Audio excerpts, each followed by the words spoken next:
Open the blind eyes, unlock the deaf ears, come to your people. 네, 이렇게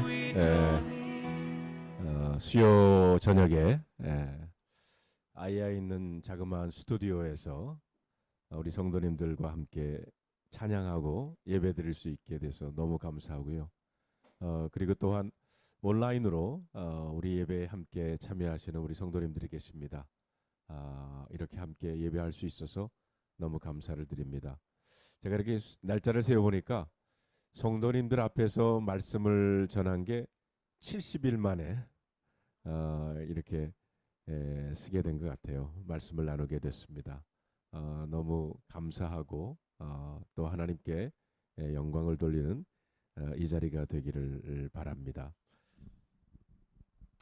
자, 오늘 그래서 어떤 말씀을 나눌까 이렇게 생각을 하다가 저희들이 이제 오늘부터 요한계시록을 묵상하지 않습니까? 그래서 물론 제가 말씀 묵상한 것 이렇게 이제 메시지로 보내드리기도 했지만 그 나누지 못한 부분들을 오늘 이 수요 저녁 시간에 여러분들과 함께 나누기를 원합니다. 그래서 오늘 본문의 말씀은 요한계시록 1장 9절로 17절까지 있는 말씀입니다. The scripture lesson is coming to us of Book of Revelation, chapter 1, verse 9 through 17. 네. 우리 제가 한 절 읽고 여러분 한 절 읽고 우리 함께 교독으로 읽어보겠습니다. 나 요한은 너희의 형제요 예수의 환난과 나라와 참음에 동참하는 자라. 하나님의 말씀과 예수를 증언하였으므로 말미암아 밤모라 하는 섬에 있었더니 주의 날에 내가 성령에 감동되어 내 뒤에서 나는 나팔 소리 같은 큰 음성을 들으니 이르되 내가 보는 것을 두루마리에 써서 에베소, 서바나, 버가모, 두아디아, 사데, 빌라델비아, 라오디아게 등 7교회에 보내라 하시기로 몸을 돌이켜 나에게 말한 음성을 알아보려고 돌이킬 때에 7 금촛대를 보았는데 촛대 사이에 인자 같은 이가 발에 끌리는 옷을 입고 가슴에 금띠를 띠고 그의 머리와 털의 희기가 흰 양털 같고 눈 같으며 그의 눈은 불꽃 같고 그의 발은 풀무불에 단련한 빛난 주석 같고 그의 음성은 많은 물소리와 같으며 그의 오른손에 7별이 있고 그의 입에서 좌우에 날선검이 나오고 그의 얼굴에 해가 힘있게 비치는 것 같더라. 우리 함께 읽겠습니다. 내가 볼 때에 그의 발 앞에 엎드려져 죽은 자가 되매 그가 오른손에 내게 엎고 이르시되 두려워하지 말라 나는 처음이요 마지막이니. 아멘. 네, 기도하겠습니다. 하나님 감사합니다. 찬양으로 우리의 마음을 열어주시고 이제 열려진 마음에 하나님 말씀 저희들 받기를 원합니다. 성령님 오시옵소서. 이 자리에 오셔서 우리의 마음과 생각을 주장해 주시고 오늘도 이 요한계시록의 말씀을 가지고 우리 주님을 바라보는 주님을 만나는 이 시간 되게 하여 주시옵소서. 부족한 종을 단에 세우셨으니 저의 인간적인 면은 주님 가려주시옵고 오로지 성령님께서 역사하시는 시간이 되게 하여 주시옵소서. 우리 주 예수 그리스도의 이름으로 간절히 기도하옵나이다. 아멘. 자, 우리 요한계시록의 그 시대적인 배경을 보면 이렇습니다. 여러분 그 로마의 황제가 그 지역에 있는 모든 나라들을 다스리고 있었을 때인데 두 번의 큰 그리스도인들에 대한 핍박이 있었어요. 첫째는 네로 황제가 때입니다. 이게 한 주후 64년경인데 이 네로가 그 트로이라고 하는 그 시가 불타는 것을 보고 시를 읽기를 원했는데 트로이를 불태우기 어려우니까 자기가 있던 로마 시를 불러온 거예요. 그리고는 강가에 앉아가지고 그 불타는 그 시를 보면서 시를 읊었습니다. 그리고는 그 로마 시에 불을 낸 것이 자기가 해놓고서 그리스도인들이 기독교인들이 불을 냈다 이렇게 누명을 씌우고는 그리고는 이제 기독교인들을 박해하기를 핍박하기를 시작했어요. 그래가지고 그 콜레세움 같은 데다가 짐승을 사자를 집어넣고 사자의 밥이 되기도 하고 불을 질려서 화형에 죽이기도 하고 십자가에 달려 죽이기도 하고 그런 엄청난 박해를 그리스도인들에게 행하게 됩니다. 바로 이때 사도 바울도 67년에 로마에서 순교하게 되고요. 그리고 사도 베드로도 68년에 순교를 하게 됩니다. 결국 70년에는 예루살렘이 다 로마에 의해서 무너지는 그런 기록이 남아져 있습니다. 네로 황제 다음에 또 도미티안 황제라고 하는 사람이 기독교인들을 그렇게 박해를 하게 됩니다. 이 사람이 하루는 가만히 생각해 보니까 자기가 황제이다 보니까 자기가 신이라는 것 그것을 선포를 하는 거예요. 이제 내가 신인데 나를 주 로드라고 고백해야 한다. 나를 그렇게 부르라는 겁니다. 근데 그 당시 다른 종교들은 다신교들을 여러 신들을 믿었기 때문에 그런 종교들은 상관이 없어요. 자기들이 믿는 여러 가지 신 중에 하나가 또 생겼으니까 괜찮은 거예요. 그런데 기독교는 유일신을 믿습니다. 그렇기 때문에 기독교인들은 오로지 Lord, 주님이라고 고백하는 것은 하나님 예수 그리스도밖에는 없지 않아요. 그래서 그 도미티안 황제를 Lord라고 주라고 고백할 수가 없었어요. 근데 이 도미티안 황제는 머리가 조금 더 좋았던 사람 같아요. 네로는 아주 무자비하게 기독교인들을 박해를 죽이고 막 이렇게 했는데 도미티안 황제는 머리를 써가지고 기독교인들을 아주 어렵게 하면서 박해를 하게 됐어요. 예를 들면 이제 비즈니스를 하는 사람들 세금을 매기는데 그 기독교 아닌 사람들은 뭐 세금을 버는데 1% 정도. 제가 어느 기록에 보니까 기독교인들에게는 세금을 50%를 내라고 했다는 거예요. 제가 그걸 보면서 야 50% 어디서 많이 들어보던 건데 네, 그렇게 기독교인들을 박해하기 시작했다. 바로 이때에 이 사도 요한이 나이가 90이 넘었어요. 90이 넘었던 이 사도 요한이 그 반모섬이라는 데로 유배를 갑니다. 이 반모섬은 에베소라고 하는 그 지역에서 배를 타고 한 거의 4-5시간을 가야 돼. 거기에 있는 돌섬이에요. 거기로 유배를 가게 됐어요. 그게 주후 95년입니다. 그리고 거의 한 18개월 동안 거기에 유배를 당하고 있다가 다시 풀려나게 되고 그리고 사도 요한은 주후 한 100년경에 사망을 하게 됩니다. 자, 이게 바로 이 요한계시록의 배경입니다. 네. 그러니까 그 우리가 베드로전서, 베드로후서 그리고 사도 그 요한 1서, 2서, 3서에도 본 것처럼 그 당시 초대교회를 괴롭혔던 것이 이렇게 외부적으로는 외부의 로마의 박해, 핍박이 있었고요. 또 내부적으로는 거짓 교사들이, 거짓 선지자들이 들어와 가지고 그 교회를 분리시키고 그리고 어렵게 하는 그런 일들이 이 기독교회의 교회, 초대교회에 일어나고 있었던 겁니다.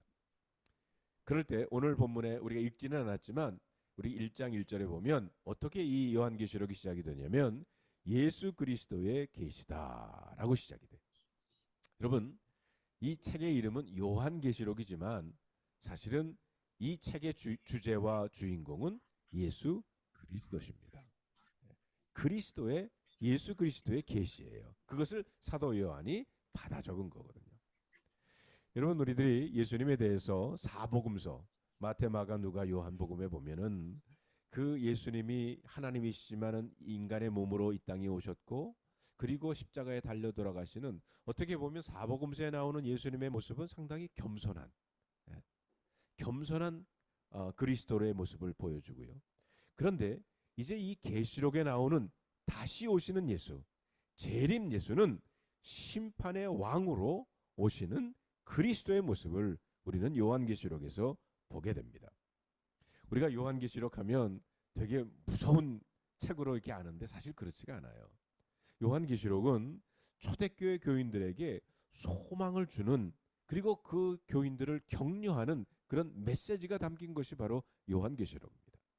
예를 들면 오늘 1장 3절에 보면 말씀을 읽는 자와 듣는 자와 그 가운데 기록된 말씀을 지키는 자는 뭐가 있다고요? 복이 있다고 그랬습니다. 축복의 메시지가 여기 담겨져 있는 거예요.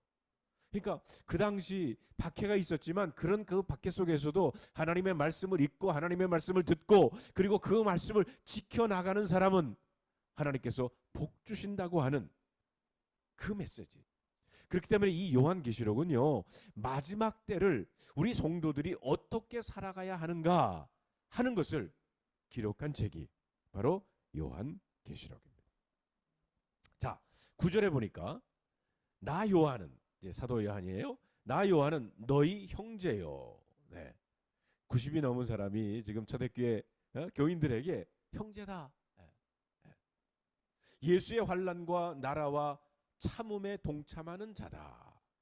그러니까 지금 사도 요한은 나도 지금 초대교회 교인들이 당하고 있는 그런 고난과 핍박, 그 어려움에 함께 내가 동참하고 있다. 저는요, 이 동참이라는 말을 참 즐겼어요. 동참, 같이 한다는 거죠. 이거 의미는 성도의 교제를 의미합니다. 근데 이 교제는 밥 먹으면서 나누는 교제가, 그것도 교제긴 하지만 그거보다 더 깊은 어려움 속에, 그 어려움 속에서도 함께 하는 것을 바로 동참이라고 해요. 전쟁터에 막 총알이 왔다 갔다 하고 막 죽고 사는 그런 그 상황 속에서 함께 할 수 있는 그것이 바로 동참이라는 겁니다. 핍박 가운데 성도들이 더욱 하나로 뭉친다는 거예요.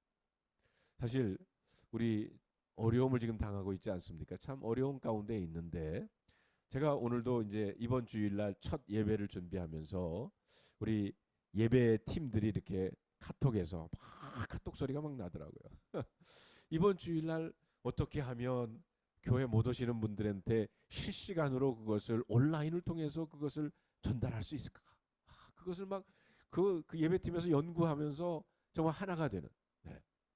그리고 또 그 영어를 하시는 분들이 오게 될 텐데 어떻게 하면 통역을 할 수 있을까? 우리 아무것도 못 가지고 나왔지 않습니까? 그런데 어느 분이 통역기를 구했대요. 네. 그래서 영어로 예배 드릴 수 있는 분도 오셔도 됩니다. 통역기 구했답니다. 그래서 그 이번 주일부터 예배 시간에 통역을 영어로 할 수 있을 것 같아요. 자, 이런 거 보면서 우리가 어려움을 당하고 있지만 성도들이 함께 그 어려움에 동참하면서 하나가 되는, 하나로 뭉치는 그 모습을 보게 돼요. 자, 사도 요한이 이제 귀향 가게 된 거예요. 섬으로, 반모섬이라고 하는 에베소에 살다가 여러분 우리나라에서도 옛날에 죄인들 귀향 보낼 때 보통 섬으로 많이 보냈지 않습니까? 네, 제주도로 많이 보내고 뭐 가깝게는 강화도로 보내고. 사도 요한도 이제 반모라고 하는 섬으로 귀향을 가게 됐어요. 근데 여러분, 사도 요한이 어떤 사람이에요? 다른 제자들, 예수님의 제자들은 다 먼저 죽고 순교했어요. 근데 사도 요한은 늦게까지 죽지 못했어요. 이유를 아십니까? 예수님이 십자가에서 어머니 마리아를 부탁을 했거든요. 근데 그러니까 사도 요한이 그 예수님의 어머니 마리아를 모셨거든요. 근데 이분이 빨리 안 돌아가시고 오래 사시는 거야. 그러니까 사도 요한도 죽을 수 없어서 그 마리아를 끝까지 모시다가 이제 사도 요한도 나이가 많았어요. 이제 마리아는 돌아가시고. 그렇기 때문에 여러분, 에베소에 가면요, 성모 마리아 무덤이 있어요, 거기에. 그래서 사도 요한이 이제 여러분 그렇지 않아요? 예수님의 어머니를 그렇게 늦게까지 잘 모셨는데, 그리고 나이가 이제 90이 됐는데, 그 정도면 그래, 너 참 수고했다. 좀 이제 앞으로 남은 생 편하게 살아라. 그렇게도 할 만한데, 이 90이 넘은 사도를 섬으로 귀향을 보내게 된 거예요. 바로 이 도밋 아까 말씀드렸던 그 도미티안 황제 시대거든요. 그래가지고는 사실은 전설에 의하면 사도 요한을 죽이려고 했었대요. 근데 죽이려고 했는데 그것이 뜻대로 되지 않아서 결국은 그 험한 백길을 한 4~5시간 해가지고 배를 타고 가가지고 반모라고 하는 섬으로 갔어요. 저도 터키 성지순례를 하다가 이 반모 섬은요, 그 옵션 투어입니다. 왜냐하면 왜 옵션으로 하냐면 날씨가 나쁘면 못 가요. 배를 타고 가야 되기 때문에 날씨가 좋다. 그러면 이제 거기서 이제 에베소에서 배 타고 가는 거야. 근데 저희가 갔을 때 날씨가 좋았어요. 그래가지고 이제 배를 타고 반모섬까지 이제 가게 됩니다. 가가지고 사실 반모섬엔 별건 별로 없고 사도 요한이 계시를 받았던 그곳, 예, 그곳에 이제 교회가 세워져 있는데 거기 가서 우리가 함께 예배를 드리고 왔어요. 여러분 그 반모섬 어떻게 보면 정말 이 요한계시록 하늘의 문이 열리고 그리고 그 요한이 사도 요한이 계시를 받았던 어려운 가운데 하나님을 주님을 만나는 그런 영적 체험을 사도 요한이 여기서 또한 하게 됩니다. 근데 성경에 보면 많은 사람들이 그 영적 체험을 했을 때가 편할 때가 아니더라고요. 야곱 같은 경우에는 아버지 형 속이고 이제 도망을 가다가 돌베개 자고 그때 하나님을 만나는 20년 만에 돌아오다가 야복 강가에서 자기 형이 400명 군대를 끌고 자기를 죽이려고 오는 줄 알고는 두려워가지고 거기서 천사와 씨름하던 그때 어려울 때 하나님께서는 야곱을 만나 주셨어요. 모세도 그렇잖아요. 모세도 사람 죽이고 그리고 40년 동안 그 미디안 광야에서 살 동안 호렙산에서 나이 80에 하나님을 만나는 그런 영적 체험을 하게 돼요. 다윗도요. 사울 왕에게 쫓겨다닐 때 그러면서 그 하나님을 만나는 그래서 여러분 다윗의 시 가운데 시편에 나오는 다윗의 시 가운데 정말 주옥과 같은 시가 언제 대부분 쓰여졌냐면 어려움을 당할 때 했었어요. 자기가 도망 다닐 때 그때 썼던 시들이 대부분입니다. 엘리야의 경우는 어떻습니까? 엘리야는 로뎀나무 아래서 이제 죽고 싶습니다. 이랬을 때 하나님께서 그를 만나주시고 천사를 보내주셔서 만져주시고 먹을 것을 주시고 그리고 아직도 너에게 마지막 사명이 있다. 그래서 그를 호렙산으로 불러주시지 않습니까? 저와 여러분들은 어떻습니까? 우리들도 이런 어려움을 통해서 더 하나님 앞에 간절하게 기도하게 되고 이 어려움을 통해서 정말 말씀을 통해서 지금도 살아 역사하시는 하나님의 음성을 우리가 듣게 되는 거 아니에요? 그렇기 때문에 어렵지만 그 어려움이 다 나쁜 것만은 아니라는 거죠. 주님을 만나는 그런 영적 체험을 하는 그런 기회가 되는 줄로 믿습니다. 여러분 이 요한계시록은요. 초대교회 성도들에게는 정말 그 성도들을 살려내는 그런 말씀이었었어요. 하늘과 땅을 여는 그 계시를 받아가지고 그 편지를 사도 요한이 이제 7교회에 이것을 보냈다고 했습니다. 그럼 성도들은 그것을 받고는 그리고 지금 외부적으로는 그렇게 어려운 박해를 받고 있지만 그러나 이렇게 다시 오시는 예수님께서 승리하시는 예수님이시구나 하는 것을 깨닫게 되고 거기에서 위로를 받고 거기서 힘을 얻게 된 겁니다. 여러분 사도 요한이 유배 생활을 통해서 반모섬에서 계시를 받은 것처럼 하나님께서는 그 어려운 가운데 이제 앞으로 이 성도들이 보고 그리고 읽었고 그리고 그 말씀을 붙잡고 살아가야 될 그 계시의 말씀을 그 어려운 가운데 주시게 된 겁니다. 바로 이것이 하나님의 반전이죠. 여러분 우리가 에스더서를 공부하면서 얼마나 하나님께서 반전의 역사를 일으키셨습니까?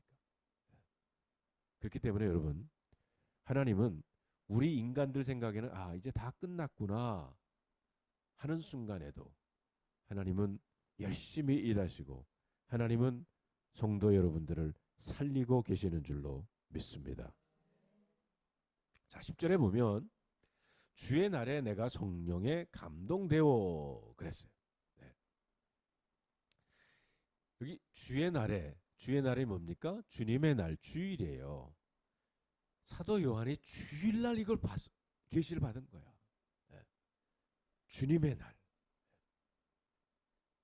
여러분, 이번 주일이 성령 강림 주일입니다. 네.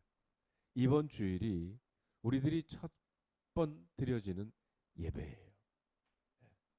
그렇기 때문에 여러분, 우리가 어떤 컨디션으로 주님의 계시를 받느냐, 이게 중요해요. 우리 사도 요한은 계시를 받기 전에 영적으로 충만했다고 그랬어요. 성령에 감동되어서.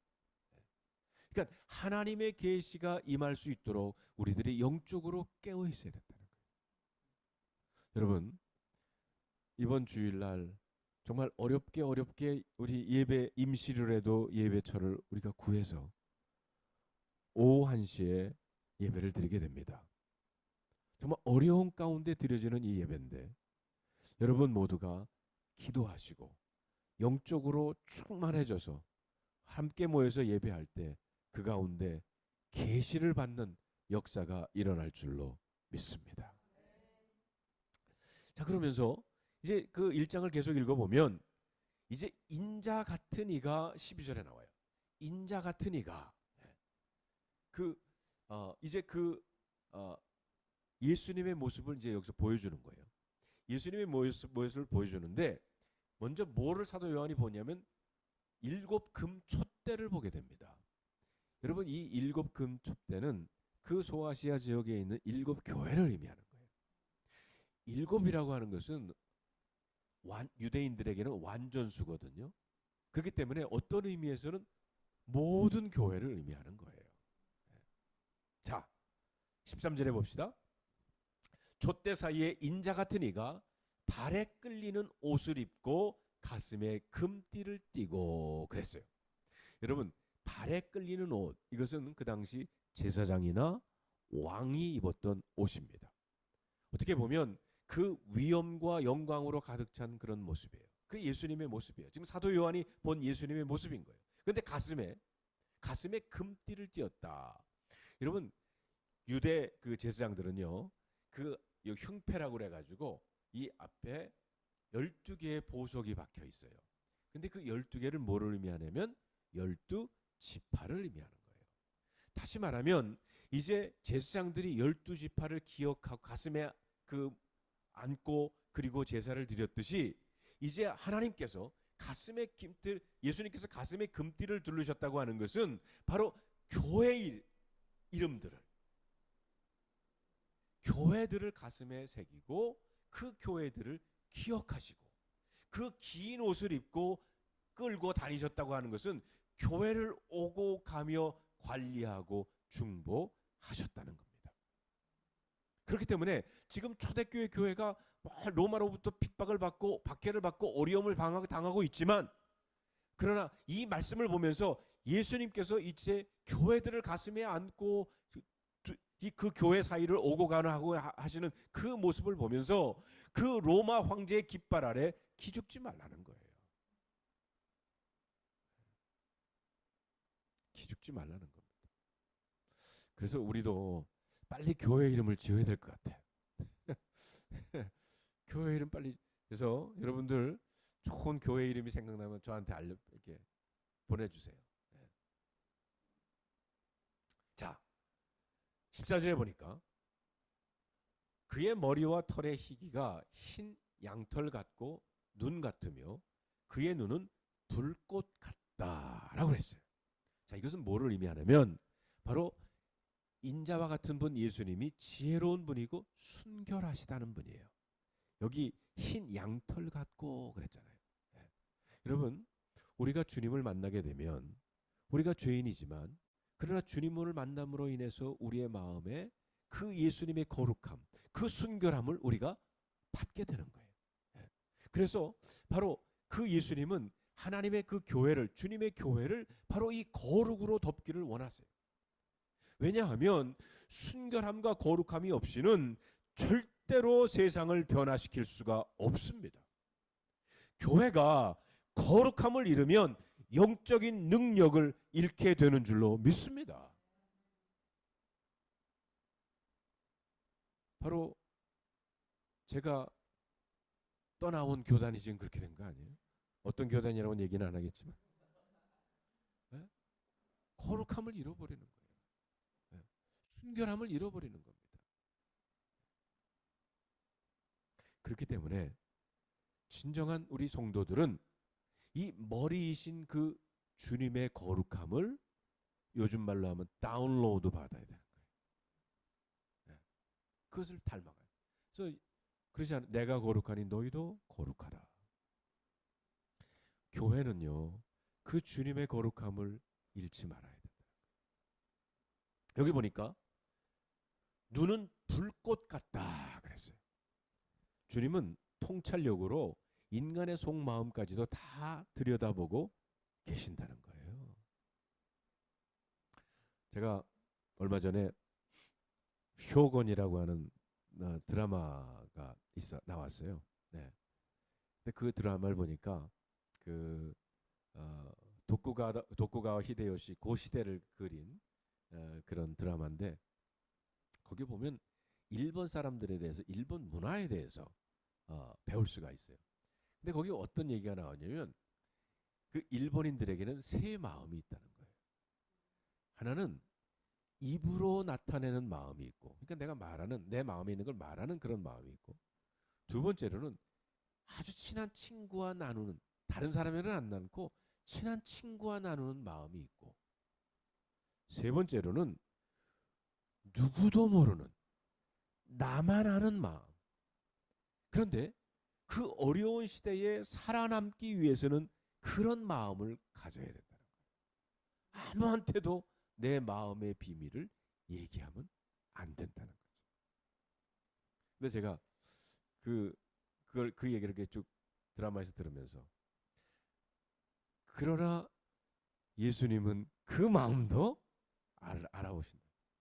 통찰력을 가지고 그 속마음까지도 들여다보고 계신다는 거예요. 그렇기 때문에 우리 인간들은 깨어서 정신 차리고, 그래서 여러분 히브리서 14장 13절에 보면 이런 말씀이 있어요. 지으신 것이 하나도 그 앞에 나타나지 않음이 없고 우리의 결산을 받으실 이의 눈앞에 만물이 벌거벗은 것 같이 드러나느니라. 주님 앞에서는 모든 게 다 드러난다는 거죠. 자, 15절을 볼까요? 15절. 그의 발은 풀무불에 단련한 빛난 주석 같고. 여러분, 이 발은요, 이 몸을 지탱하는 그런 기본적인 힘을 의미합니다. 그래서 그의 발은, 다시 말하면 예수 그리스도의 발은 그 로마의 핍박, 그 로마의 군인들의 그 말발굽 소리가 클지라도 그 어두운 세력을 두려워하지 말라는 거예요. 바로 우리 주님의 발, 힘을 상징하는 그 발, 그와 함께 하시고, 그 다음에 그의 음성은 많은 물소리와 같다 그랬어요. 하나님의, 주님의 음성 소리가 많은 물소리와 같다. 여러분, 많은 물소리 들어본 적 있어요? 제가 고등학교 1학년 때 여러분 말씀드린 것처럼 뉴욕에 자전거 타고 나이아가라 폭포 갔던 말씀드렸었죠. 그런데요,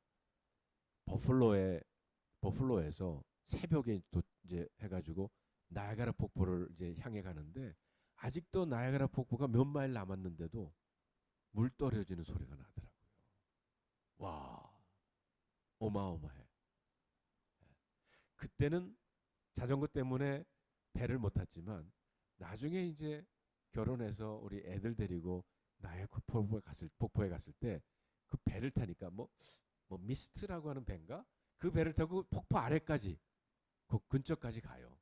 우비다 이렇게 입고 아마 여러분 중에서 가보신 분도 있을 텐데 거기 가니까 사람들 소리는 안 들려. 그 물 떨어지는 폭포 소리 때문에 사람들 소리는 안 들리더라고요. 근데 여기 주님의 음성은 많은 물소리와 같다.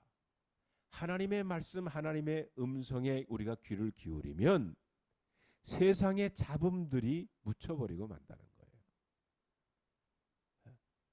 그러니까 우리가 세상의 많은 그런 잡음에 거기에 귀를 기울이는 게 아니라 우리 주님의 음성, 주님의 말씀에 귀를 기울여야 된다는 거죠. 그의 음성은 많은 물소리와도 같다. 16절 보니까 좌우에 날섬검이라고 그랬어요.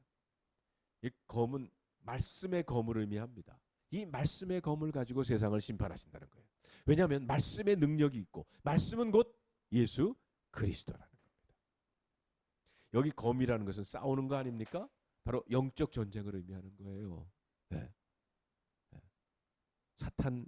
사탄의 세력들과 영적 전쟁을 해야 되는데 그러하기 때문에 우리는 말씀으로 무장해야 될 줄로 믿습니다. 그 다음에 얼굴은 해가 힘있게 비치는 것 같았다 그랬어요. 여러분 사도 요한은 이걸 알아요. 사도 요한은 예수님과 함께 베드로와 야고보와 함께 변화산에 올라갔었잖아요. 그래서 그 예수님이 변화되시는 모습을 사도 요한은 본 적이 있거든요. 그래서 얼굴은 해가 힘있게 비치는 것 같았다. 아마 이것을 계시를 보면서 사도 요한은 변화산에서 예수님의 모습을 봤을 때 그것이 기억이 났을 겁니다. 모세는 어땠습니까? 산에 올라가서 하나님 만나고 내려왔을 때 그의 얼굴이 빛났다고 그랬어요. 여러분, 우리 성도들은 이 주님의 영광스러운 모습에 전염되어야 할 줄로 믿습니다. 그렇기 때문에 우리가 주님 앞에 예배드리고는 바로 얼굴이 이렇게 주님의 얼굴처럼 빛나는 얼굴처럼 밝아져야 돼요. 여러분 이번 주일날 우리 주일 예배드리고 정말 주님께 예배드리고 우리의 모두의 모습들이 해처럼 밝아지는 그런 역사가 있을 줄로 믿습니다. 자 17절 볼까요? 거기 마지막에 보면 두려워하지 말라 나는 처음이요 마지막이다. 이제 예수님께서 그 사도 요한에게 자신의 모습을 자세히 설명을 했어요. 그리고는 그 앞으로 이 성도들이 그 주님의 모습을 바라보기를 원한 거예요. 세상은 변화될지 모르지만 교회를 핍박하는 세상 속에서 다른 것 보지 말고 오늘 이 1장에 나오는 그 주님의 모습을 바라보라는 겁니다. 하나님의 영광을 바라보라는 거고 하나님의 말씀을 바라보라는 것이고 하나님의 순결과 그리고 주님의 거룩함을 바라보라는 겁니다. 바라봐라. 여러분 어려운 시대일수록 혼란스러운 시대일수록 여러분 개인적인 어려운 문제 가지고 지금 고민하시고 계시다면 이럴 때일수록 바로 여기에 나오는 그 주님을 바라보시는 여러분들이 되시기를 바랍니다. 여러분 이제 이번 주일이 성령 강림 주일이에요. 마침 성령 강림 주일이 바로 교회가 탄생한 주일이기도 합니다. 성령님께서 마가의 다락방에 120명 성도들이 모여서 기도하고 있을 때 거기에 성령이 임했고요. 그리고 그 성령님을 힘입은 사람들이 교회를 시작한 것입니다. 우리 교회가 이제 이 성령 강림 주일날 첫 예배를 드리면서 시작될 때 그러기 위해서 어떻게 보면 이 조그마한 스튜디오가 120명은 안 모였지만 그래도 12명은 모이지 않았을까? 네. 또 우리 온라인으로 참여하시는 분들도 있고 그래서 이 시간에 마가의 다락방처럼 우리 함께 기도했으면 좋을 것 같아요. 네. 여러분 이번 주일을 우리가 생각하면서 준비하면서 마가의 다락방에 모였던 사람들이 왜냐하면 예수님이 승천하시면서 떠나지 말라고 그랬거든요. 성령이 오실 때까지 너희들 떠나지 말라고 그랬어요. 네. 성령이 임하시면 그때 유다와 사마리아와 땅 끝까지 이르러 내 아이의 증인이 되라고 하셨거든요. 이번 성령 강림 주일에 그래서 준비하면서 우리 여러분 사도행전 1장 14절에 보면 그 마가의 다락방에 모였던 성도들이 더불어 마음을 같이하여 오로지 기도에 힘썼다 그랬어요. 그랬을 때 성령님께서 임하시게 됩니다. 이 시간뿐만이 아니라 앞으로 이번 주일까지 계속해서 여러분 기도에 힘써 주시기를 바랍니다. We are your people, crying out in desperation.